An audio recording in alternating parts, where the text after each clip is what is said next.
আসসালামু আলাইকুম। আমি আজকে আলোচনা করব টেন্স নিয়ে।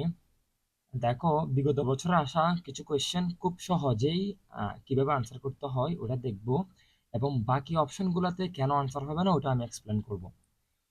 প্রথমে দেখো, টেন্স। টেন্স অর্থটা কি আমরা জানি। টেন্স মানে কালকে বোঝায়, ক্রিয়ার কালকে বলা হয়, একটা সময়কে বলা হয় যেটা বর্তমানে চলতেছে সেটা আমরা প্রেজেন্ট টেন্স বলি, যেটা অতীতে চলে সেটা আমরা পাস্ট টেন্সে বলি, এবং যেটা ভবিষ্যতে চলবে ওটাকে আমরা ফিউচার টেন্সে বলি। তাহলে আমাদের টেন্স নিয়ে প্রথম যেটা কোয়েশ্চেন বিগত বছর আসছিল, টেন্স মিনস কি। টেন্স যেহেতু টাইমকে বোঝায় এখানে, তাহলে আমরা সি নাম্বার টেন্সের সঠিক হবে টাইম। ওকে, এরপর যাচ্ছে আমরা habitual fact is expressed only. যদি কোথাও আমরা হ্যাবিচুয়াল দেখি, অথবা সাইন্টিফিক ট্রুথ দেখি, অথবা আমরা দেখি যে অভ্যাসগত যেটা সত্য, এমন কিছু যদি হইলে তাহলে আমরা ওটা প্রেজেন্ট ইনডেফিনিট টেন্সে করব। প্রেজেন্ট ইনডেফিনিট টেন্সে এই যে এক নাম, তাহলে আমাদের আনসার হচ্ছে কি বি নাম্বারটা সঠিক। দেন আমরা যদি 3 নাম্বার কোশ্চেনে যাই, which of the following is an example of active and present indefinite tense. প্রথমে মাথায় রাখতে হবে প্রেজেন্ট মানে হচ্ছে কি ভি ওয়ান, মানে কোথাও যদি কোনো একটা ভার্বের ভি ওয়ান দেখলে তুমি ধরে নিও এটা একটা প্রেজেন্ট ইনডেফিনিট টেন্স। যদি কোথাও ভি ওয়ান দেখলে, ভি ওয়ান মানেটা কি আমি যদি বলি, ডু হচ্ছে কি ভি ওয়ান, ডিড হচ্ছে কি ভি টু, তোমার একইভাবে ডান হচ্ছে কি ভি থ্রি। ডান হচ্ছে কি তোমার V three, do V one, did হচ্ছে কি ভি টু, এবং ডান হচ্ছে কি ভি থ্রি। কোথাও যদি তুমি ভি ওয়ান দেখলে তুমি ধরে নিবে ওটা প্রেজেন্ট টেন্সে, কোথাও যদি ডিট দেখলে বা ভি টু দেখলে তুমি ধরে নিয়ে ওটা পাস্ট টেন্সের মধ্যে আছে। দেখো এখানে ইনডিফিনিট যেহেতু বলছে, এখানে প্রেজেন্ট টেন্স মানে ভি ওয়ান এর পরে আর কোনো ভার্ব হওয়া যাবে না। তাহলে এখানের মধ্যে দেখো, he is writing a letter, এখানে ইজ একটা ভি ওয়ান আছে, তবে আইএনজি আছে। আইএনজি মানে হচ্ছে কি ইনডিফিনিট না, আইএনজি মানে হচ্ছে কি কন্টিনিউয়াস। সো এখানের মধ্যে নাম্বার অপশনটা ভুল হবে। 2 নম্বরে যাও, হ্যাভ একটা ভি ওয়ান আছে, তবে invited V three. V three মানে হচ্ছে কি পারফেক্ট, সো এটাও ভুল হবে। 3 নম্বরে যাও, he has done the work, has একটা ভি ওয়ান আছে, ডান একটা ভি থ্রি। ভি থ্রি মানে হচ্ছে কি পারফেক্ট, সো এটাও ভুল হবে। এখানে একটা মাত্র সঠিক অ্যান্সার, কারণ এখানের মধ্যে ডেস্ট্রয় একটা ভার্ব আছে যেটা ভি ওয়ান আছে। এটা কিসে আছে? ভি ওয়ান আছে। তো এগুলো তো ভি ওয়ান ছিল, কিন্তু এগুলো কেন ভুল হয়েছে? কারণ এগুলার পরে আরেকটা ভার্ব ছিল যেটা আইএনজি অথবা ভি থ্রি ছিল, কিন্তু এই ডেস্ট্রয়ের পরে কোনো ভার্ব না, এটা আছে ক্রপস, নাউন অবজেক্ট আছে। সো এটা হচ্ছে কি আমার কাছে সঠিক অ্যান্সার। যদি কখনো দেখো যে এই যে আমি তো এখানে চিনতে পারতেছি না, বা আমাকে যদি কোথাও যদি ভার্বটা বসাইতে হয়, কিছু আমরা টেন্স মার্কার আছে যেটা দ্বারা আমরা বুঝতে পারবো যে এটা প্রেজেন্ট ডেফিনিট টেন্স। আমি যদি বলি সবচেয়ে যেগুলো আমাদের কমন আসে, always, occasionally, usually, often, sometimes, generally, frequently, এই যে এই ওয়ার্ডগুলো যদি আমি কোথাও দেখলে তুমি ধরে নিও এটা একটা প্রেজেন্ট ইনডেফিনিট টেন্সের মধ্যে হবে। তো আমরা 4 নম্বরে যাব, which of the following sentence is future even the verb is not future. মানে ফিউচার মানে আমরা ধরে নিব যে এখানে কোনো না কোনো জায়গায় টুমোরো থাকবে, নেক্সট ডে থাকবে, মান্থ থাকবে, ইয়ার থাকবে, অথবা শ্যাল উইল থাকবে, অথবা কি থাকবে? শ্যাল উইল থাকবে। সো এখানের মধ্যে যেহেতু এখানে ব্যানান, এখানে কোনো ধরনের শ্যাল উইল নাই, এটা কাটা যাচ্ছে, এটা নেক্সট ইয়ার বা এরকম কিছুই নাই। তারপর এখানের মধ্যে যদি বলতেছে এটা ভি ওয়ান, এখানে কোনো ধরনের নেক্সট ইয়ার বা নেক্সট উইক কিছুই নাই, এখানের মধ্যেও নাই। কিন্তু এখানের মধ্যে দেখো নেক্সট উইক নামে একটা ওয়ার্ড আছে যেটা ফিউচারের অর্থ দিচ্ছে। তাহলে আমরা যদি বলি এই যে এটা হচ্ছে কি প্রেজেন্ট টেন্স, সো এখানের মধ্যে তোমার ভার্বটা হবে প্রেজেন্টে এবং অর্থ দিবে ফিউচারের। ফিউচার অর্থ কেমনে বুঝছি? এখানে নেক্সট উইক একটা অতীতের ভবিষ্যতের কথা বলা আছে। আমরা যদি 5 নম্বরে যাই, দেখো, which of one is present continuous tense. মাথায় রাখবে প্রেজেন্ট মানে হচ্ছে কি ভি ওয়ান, কন্টিনিউয়াস যেখানে বলবে সেখানে আইএনজি থাকবে। সো 1 নম্বর অপশন আইএনজি নাই, ওই জন্য কাটা যাচ্ছে। 3 নম্বর অপশন আইএনজি নাই, কাটা যাচ্ছে। 2 নম্বর অপশন আইএনজি নাই, কাটা যাচ্ছে। একটা মাত্র অপশন সঠিক, কারণ এখানে প্রেজেন্ট মানে ভি ওয়ানও আছে, এখানে আইএনজিও আছে। সো এটা সঠিক আনসার, বি নাম্বারটা। আশা করছি বুঝতে পারছো। 6 নম্বরে যাও, I have done my duty. মাথায় রাখবা যে হ্যাভ মানে হচ্ছে কি ভি ওয়ান, ডান মানে হচ্ছে কি তোমার ভি থ্রি। তাহলে ভি ওয়ান মানে প্রেজেন্ট, এবং ডান ভি থ্রি হচ্ছে কি পারফেক্ট। সো প্রেজেন্ট পারফেক্ট, এখানের মধ্যে কোথাও দেখো তো প্রেজেন্ট পারফেক্ট আছে কিনা। এখানে বি নাম্বার হচ্ছে কি প্রেজেন্ট পারফেক্ট আছে। সো এটা হচ্ছে সঠিক আনসার তোমার।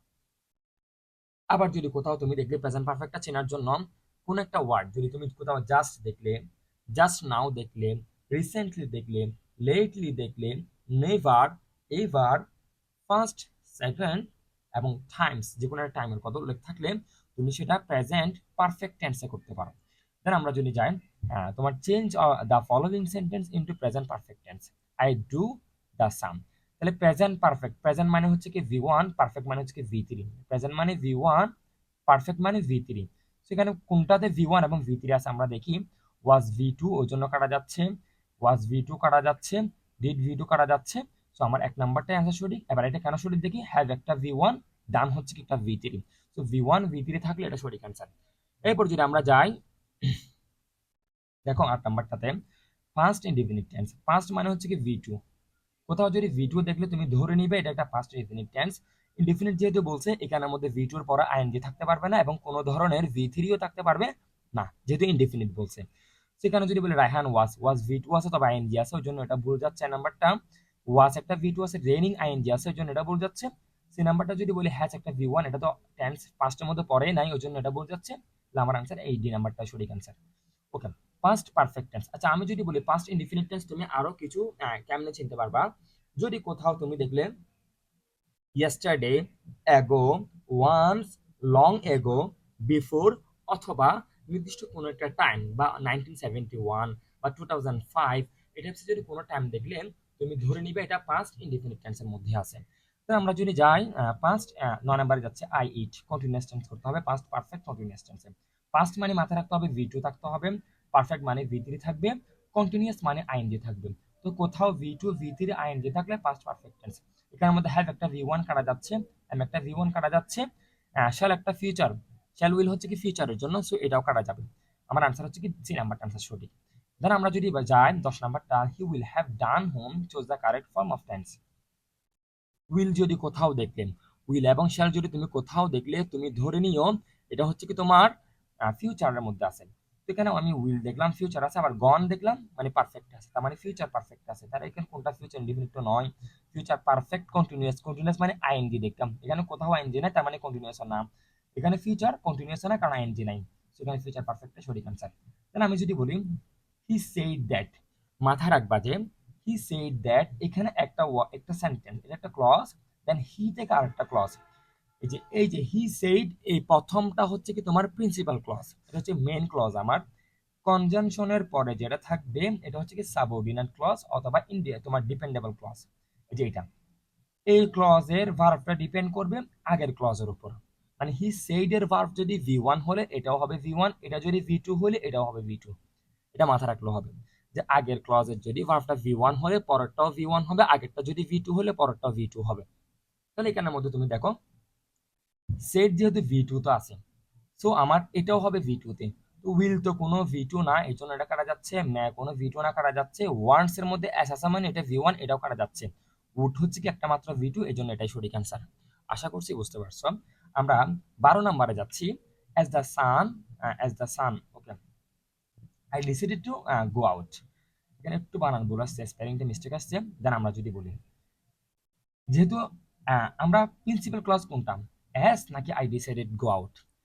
কনজাংশন আছে অ্যাজ এইটাতে, যেখানে কনজাংশন থাকবে ওটা হচ্ছে কি ডিপেন্ডেবল ক্লজ, ওটা ইন্ডিপেন্ডেন্ট ক্লজ না, ওটা প্রিন্সিপাল ক্লজ না, ওটা হচ্ছে কি সাবঅর্ডিনেট ক্লজ। তাহলে এই যে এখানে যদি অ্যাজ একটা কনজাংশন আছে, সো এটা তোমার সাবঅর্ডিনেট ক্লজ। সাবঅর্ডিনেট ক্লজ মানে হচ্ছে কি এটা ডিপেন্ড করবে এই যে এটার উপর, এটার ভার্বের উপর, প্রিন্সিপাল ক্লজ এর ভার্বের উপর। সো ডিসাইডেড যেহেতু ইডি আছে, কোথাও যদি ইডি দেখলে তুমি ধরে নিবা এটা V2 তে আছে। তো V2 মানে এটাও V2 হবে অবশ্যই, কারণ এটার উপর ডিপেন্ড করে এই ভার্বটা বসবে। সো হ্যাজ শান, এখানের মধ্যে হ্যাজ যেহেতু V1 আছে এই জন্য কাটা যাচ্ছে। শাইন এখানে V1 কাটা যাচ্ছে, সায়েন্সে এস আছে মানে V1 কাটা যাচ্ছে। এখানে একটা মাত্র অপশনের মধ্যে V2 আছে, কারণ ওয়াস একটা V2, ওই জন্য এটাই সঠিক অ্যান্সার।